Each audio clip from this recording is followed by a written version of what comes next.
ओम शांति।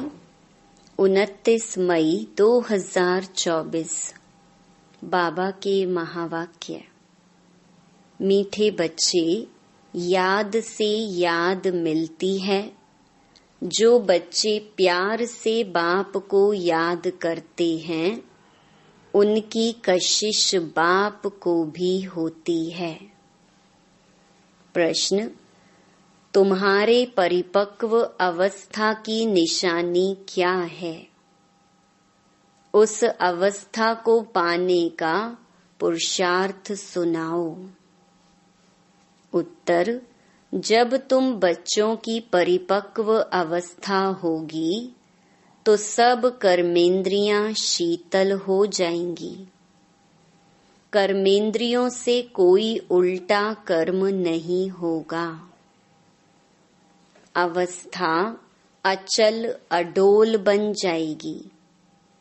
इस समय की अडोल अवस्था से 21 जन्म के लिए कर्मेंद्रियां वश हो जाएंगी। इस अवस्था को पाने के लिए अपनी जांच रखो। नोट करने से सावधान रहेंगे। योग बल से ही कर्मेंद्रियों को वश करना है। योग ही तुम्हारी अवस्था को परिपक्व बनाएगा। ओम शांति। यह है याद की यात्रा। सभी बच्चे इस यात्रा पर रहते हैं। सिर्फ तुम यहाँ नजदीक में हो। जो जहाँ भी हैं, बाप को याद करते हैं तो वह ऑटोमेटिकली नजदीक आ जाते हैं। जैसे चंद्रमा के आगे कोई सितारे बहुत नजदीक होते हैं, कोई बहुत चमकते हैं, कोई नजदीक कोई दूर भी होते हैं। देखने में आता है यह स्टार बहुत चमकता है, यह बहुत नजदीक है, यह तो चमकता ही नहीं है। तुम्हारा भी गायन है। तुम हो ज्ञान और योग के सितारे। ज्ञान सूर्य मिला है बच्चों को। बाप बच्चों को ही याद करते हैं जो सर्विसेबल बच्चे हैं। बाप है सर्वशक्तिमान। उस बाप को ही याद करते हैं तो याद से याद मिलती है। जहाँ जहाँ ऐसे ऐसे सर्विसेबल बच्चे हैं तो ज्ञान सूर्य बाप भी उन्हों को याद करते हैं। बच्चे भी याद करते हैं। जो बच्चे याद नहीं करते उनको बाप भी याद नहीं करते। उनको बाप की याद भी नहीं पहुंचती है। याद से याद जरूर मिलती है। बच्चों को भी याद करना है। बच्चे पूछते हैं, बाबा आप हमको याद करते हैं? बाप कहते हैं, क्यों नहीं। इस रीति बाप क्यों नहीं याद करते?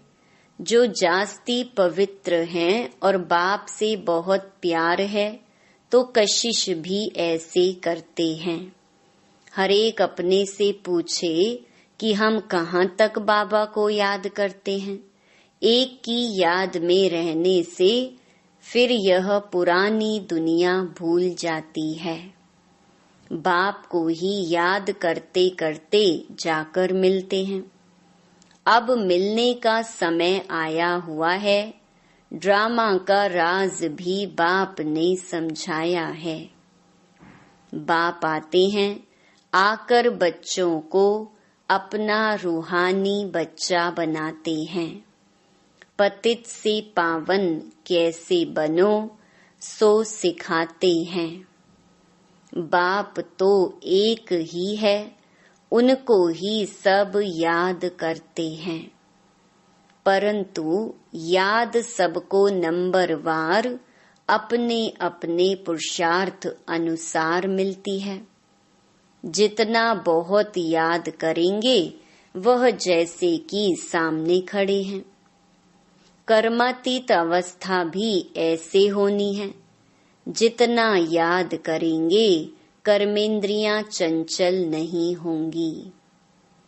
कर्मेंद्रियां चंचल बहुत होती है ना, इसको ही माया कहा जाता है। कर्मेंद्रियों से कुछ भी खराब कर्म ना हो।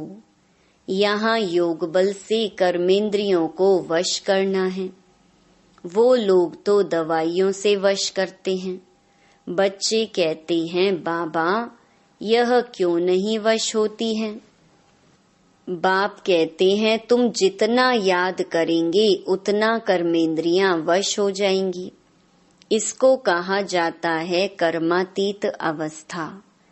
यह सिर्फ याद की यात्रा से ही होता है। इसलिए भारत का प्राचीन राजयोग गाया हुआ है। सो तो भगवान ही सिखलाएंगे। भगवान सिखलाते हैं अपने बच्चों को, तुम्हें इन विकारी कर्मेंद्रियों पर योग बल से जीत पाने का पुरुषार्थ करना है। संपूर्ण पिछाड़ी में होंगे। जब परिपक्व अवस्था होगी फिर कोई भी कर्मेंद्रियां चंचलता नहीं करेंगी। अभी चंचलता बंद होने से फिर 21 जन्म के लिए कोई भी कर्मेंद्रिय धोखा नहीं देगी। 21 जन्म के लिए कर्मेंद्रियां वश हो जाती हैं। सबसे मुख्य है काम। याद करते करते कर्मेंद्रियां वश होती जाएंगी। अभी कर्मेंद्रियों को वश करने से आधा कल्प के लिए इनाम मिलता है। वश नहीं कर सकते हैं तो फिर पाप रह जाते हैं। तुम्हारे पाप योग बल से कटते जाएंगे। तुम पवित्र होते जाते हो। यह है नंबर 1 सब्जेक्ट। बुलाते भी हैं पतित से पावन होने लिए, तो बाप ही आकर पावन बनाते हैं। बाप ही नॉलेजफुल है। बाप कहते हैं, अपने को आत्मा समझो, बाप को याद करो। यह भी नॉलेज है। एक है योग की नॉलेज, दूसरा है 84 जन्म के चक्कर की नॉलेज। 2 नॉलेज हैं। फिर उसमें दैवी गुण ऑटोमेटिकली मर्ज हैं। बच्चे जानते हैं हम मनुष्य से देवता बनते हैं तो दैवी गुण भी जरूर धारण करने हैं। अपनी जांच करनी है। नोट करने से अपने ऊपर सावधान रहेंगे। अपनी जांच रखेंगे तो कोई भूल नहीं होगी। बाप खुद कहते हैं, माँ मेकम याद करो। तुमने ही मुझे बुलाया है क्योंकि तुम जानते हो बाबा पतित पावन हैं। वह जब आते हैं तब ही यह डायरेक्शन देते हैं। अब इस डायरेक्शन पर अमल करना है आत्माओं को। तुम पार्ट बजाते हो इस शरीर द्वारा, तो बाप को भी जरूर इस शरीर में आना पड़े। यह बहुत वंडरफुल बातें हैं। त्रिमूर्ति का चित्र कितना क्लियर है। ब्रह्मा तपस्या कर यह बनते हैं, फिर 84 जन्मों के बाद यह बनते हैं। यह भी बुद्धि में याद रहे कि हम ब्राह्मण सो देवता थे। फिर 84 का चक्कर लगाया। अब फिर देवता बनने के लिए आए हैं। जब देवताओं की डायनेस्टी पूरी हो जाती है तो भक्ति मार्ग में भी बहुत प्रेम से उनको याद करते हैं। अब वह बाप तुमको यह पद पाने लिए युक्ति बताते हैं। याद भी बहुत सहज है, सिर्फ सोने का बर्तन चाहिए। जितना पुरुषार्थ करेंगे उतनी पॉइंट्स इमर्ज होंगी। ज्ञान भी अच्छा सुनाते रहेंगे। समझेंगे जैसे कि बाबा हमारे में प्रवेश कर मुरली चला रहे हैं। बाबा भी बहुत मदद करते हैं। औरों का भी कल्याण करना है, वह भी ड्रामा में नूंद है। 1 सेकंड न मिले दूसरे से, टाइम पास होता जाता है। इतने वर्ष, इतने मास कैसे पास होते हैं? शुरू से लेकर टाइम पास होता आया है। यह सेकंड फिर 5000 वर्ष बाद रिपीट करेंगे। यह भी अच्छी रीति समझना है और बाप को याद करना है, जिससे विकर्म विनाश हो। और कोई उपाय नहीं। इतना समय जो कुछ करते आए हो वह सब थी भक्ति। कहते भी हैं भक्ति का फल भगवान देंगे। क्या फल देंगे, कब और कैसे देते हैं, यह कुछ भी पता नहीं है। बाप जब फल देने के लिए आवे तब लेने वाले और देने वाले इकट्ठे हों। ड्रामा का पार्ट आगे चलता जाता है। सारे ड्रामा में अभी यह है अंतिम लाइफ। हो सकता है कोई शरीर भी छोड़ दे और कोई पार्ट बजाना है तो जन्म भी ले सकते हैं। किसका बहुत हिसाब किताब होगा तो जन्म भी ले सकते हैं। किसके बहुत पाप होंगे तो घड़ी घड़ी एक जन्म ले, फिर दूसरा तीसरा जन्म लेते छोड़ते रहेंगे। गर्भ में गया दुख भोगा, फिर शरीर छोड़ा दूसरा लिया। काशी कलवट में भी यह हालत होती है। पाप सिर पर बहुत हैं, योग बल तो है नहीं। काशी कलवट खाना यह है अपने शरीर का घात करना। आत्मा भी समझती है यह घात करते हैं। कहते भी हैं बाबा आप आएंगे तो हम आप पर बलिहार जाएंगे।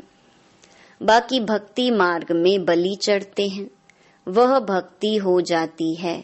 दान पुण्य तीर्थ आदि जो कुछ भी करते हैं वह किससे लेन देन होती है? पाप आत्माओं से। रावण राज्य है ना, बाप कहते हैं खबरदारी से लेन देन करना। कहाँ कोई खराब काम में लगाया तो सिर पर बोझा चढ़ जाएगा। दान पुण्य भी बड़ा खबरदारी से करना होता है। गरीबों को तो अन्न और कपड़े का दान किया जाता है। वह आजकल धर्मशालाएं आदि बनाकर देते हैं। साहूकारों के लिए तो बड़े बड़े महल हैं, गरीबों के लिए हैं झोपड़ियां। वह तो गंदे नाले के आगे रहे हुए हैं। उस किचड़े की खाद बनती है जो बिकती है, जिस पर फिर खेती आदि होती है। सतयुग में तो ऐसे किचड़े आदि पर खेती नहीं होती है। वहां तो नई मिट्टी होती है। उसका नाम ही है पैराडाइज। नाम भी गाया हुआ है पुखराज परी, सब्ज परी। रतन है ना। कोई कितनी सर्विस करते हैं, कोई कितनी करते हैं। कोई कहते हम सर्विस नहीं कर सकते हैं। बाबा के रतन तो सभी हैं, परंतु उनमें भी नंबरवार पुरुषार्थ अनुसार हैं जो फिर पूजे जाते हैं। पूजा होती है देवताओं की। भक्ति मार्ग में अनेक पूजाएं होती हैं। वह सब ड्रामा में नूंद है जिसको देखकर मजा आता है। हम एक्टर्स हैं। इस समय तुमको नॉलेज मिलती है, तुम बहुत खुश होते हो। जानते हो भक्ति का भी पार्ट है। भक्ति में भी बड़े खुश होते हैं। गुरु ने कहा माला फेरो, बस उस खुशी में फेरते ही रहते हैं। समझ कुछ भी नहीं। शिव निराकार है, उनको भला दूध पानी आदि क्यों चढ़ाते हैं? मूर्तियों को भोग लगाते हैं, वह कोई खाती थोड़ी है। भक्ति का पेशगीर माना विस्तार कितना बड़ा है। भक्ति है झाड़, ज्ञान है बीज। रचता और रचना को सिवाय तुम बच्चों के और कोई नहीं जानते। कोई बच्चे तो अपनी हड्डियां भी इस सर्विस में स्वाहा करने वाले हैं। तुमको कोई कहते हैं यह तुम्हारी कल्पना है। अरे यह तो वर्ल्ड की हिस्ट्री ज्योग्राफी रिपीट होती है। कल्पना रिपीट थोड़ी होती है। यह तो नॉलेज है। यह है नई बातें नई दुनिया के लिए। भगवानुवाच, भगवान भी नया, उनके महावाक्य भी नए। वह कहते हैं कृष्ण भगवानुवाच, तुम कहते हो शिव भगवानुवाच। हरेक की अपनी अपनी बातें हैं, एक न मिले दूसरे से। यह है पढ़ाई। स्कूल में पढ़ते हो, कल्पना की तो बात ही नहीं। बाप है ज्ञान का सागर, नॉलेजफुल।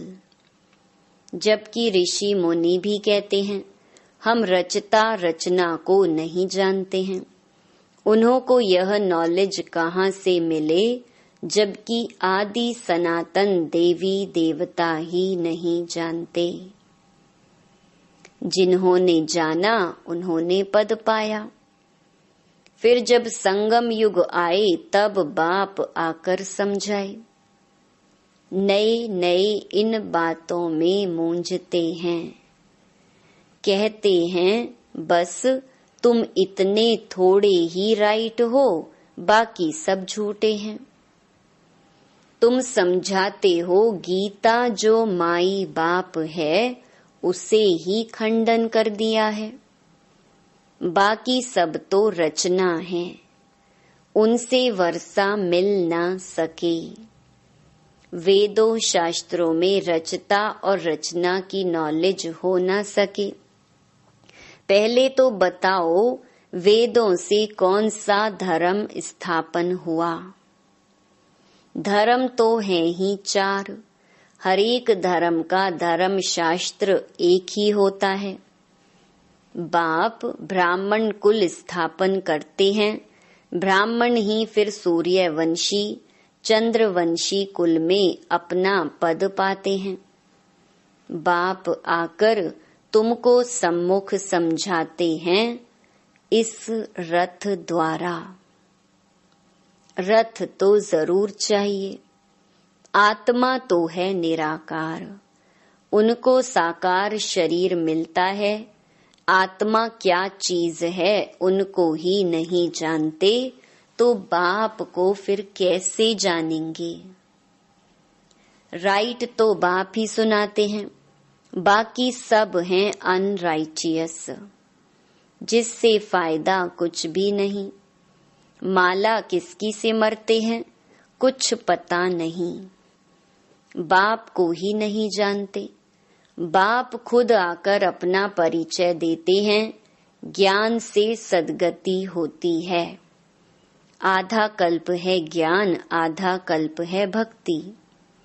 भक्ति शुरू होती है रावण राज्य से। भक्ति से सीढ़ी उतरते उतरते तमो प्रधान बन पड़े हैं। किसके भी ऑक्यूपेशन को नहीं जानते हैं। भगवान की कितनी पूजा करते हैं, जानते कुछ भी नहीं। तो बाप समझाते हैं, इतना ऊंच पद पाने के लिए अपने को आत्मा समझना है और बाप को याद करना है। इसमें है मेहनत। अगर किसकी बुद्धि मोटी है तो मोटी बुद्धि से याद करें, परंतु याद एक को ही करें। गाते भी हैं, बाबा आप आएंगे तो आप से ही बुद्धि योग जोड़ेंगे। अब बाप भी आए हैं, तुम सब किससे मिलने आए हो? जो प्राण दान देते हैं। आत्मा को अमर लोक में ले जाते हैं। बाप ने समझाया है, काल पर जीत पहनाता हूँ, तुमको अमर लोक में ले जाता हूँ। दिखाते हैं ना, अमर कथा पार्वती को सुनाई। अब अमरनाथ तो एक ही है। हिमालय पहाड़ पर बैठ थोड़े ही कथा सुनाएंगे। भक्ति मार्ग की हर बात में वंडर लगता है। अच्छा, मीठे मीठे सिकी लधे बच्चों प्रति मात पिता बाप दादा का याद प्यार और गुड मॉर्निंग। रूहानी बाप की रूहानी बच्चों को नमस्ते। धारणा के लिए मुख्य सार। पहला, योग बल से कर्मेंद्रिय जीत बन संपूर्ण पवित्र बनना है। इस अवस्था को पाने के लिए अपनी जांच करते रहना है। दूसरा, सदा बुद्धि में याद रखना है कि हम ही ब्राह्मण सो देवता थे। अब फिर देवता बनने के लिए आए हैं, इसलिए बहुत खबरदारी से पाप और पुण्य को समझकर लेन देन करनी है। वरदान, सर्व सत्ताओं को सहयोगी बनाए, प्रत्यक्षता का पर्दा खोलने वाले सच्चे सेवाधारी भव।